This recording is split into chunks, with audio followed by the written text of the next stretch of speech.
முகப்புத்தகத்தில் தன் புகைப்படத்தை அவளால் பதிவிட முடிவதில்லை. ஏனென்றால் அவள் ஒரு மொக்கை ஃபிகர். ஆனால் பள்ளி புத்தகத்தில், பரீட்சை பெறுபேற்றில், பல்கலைக்கழக வாசலில் அவளை இயல்பாய் காண முடிகிறது. அழகை பற்றிய சிந்தனை இல்லாமல் கல்வி பற்றிய சிந்தனை இருப்பதால் அவள் ஒரு மொக்கை ஃபிகர்.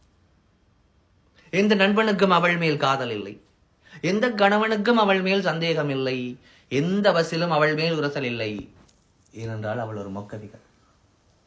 தன் பெற்றோருக்கு 100% மகளாய் இருக்க முடிகிறது, தன் கணவனுக்கு 100% மனைவியாய் இருக்க முடிகிறது, தன் பிள்ளைகளுக்கு 100% தாயாய் இருக்க முடிகிறது.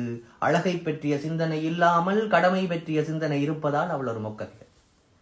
சத்தமிட்டு சிரிக்க முடிகிறது, வெளிப்படையாய் அழ முடிகிறது, மழையில் நனைய முடிகிறது. ஏனென்றால் அவள் ஒரு மொக்கவிகர். தமன்னா போல், நயன்தாரா போல், திரிசா போல் என்ற போலி பிம்பங்களில் அவள் தன்மேல் பூசிக்கொள்ள விரும்புவதில்லை. அவள் அவளாக இருக்க விரும்புவார். அதனால் அவள் ஒரு மொக்கவிகர். ஒலிம்பிக்கில் பதக்கம் வெல்லும் பெரும்பாலான பெண்கள் மொக்கவிகர்களாகவே இருக்கிறார்கள்.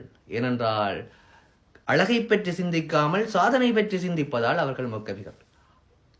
அழகு நிலையங்கள் சென்று கண்ணொட்டி, காலொட்டி, மூக்கொட்டி, வாயொட்டி, பூசப்பட்ட சாயங்கள் கலையாத வரையில் அழகாக தெரியும் சூப்பர் ஃபிகர்களை விட தன் கடமையை சரிவர செய்து நிஜமாக வாழ்ந்து, சுயமாக வாழ்ந்து, சாதனை நோக்கி பயணிக்கும் இந்த மொக்கவியர்கள் என் கண்களுக்கு தேவதைகளாக தெரிகிறார்கள்.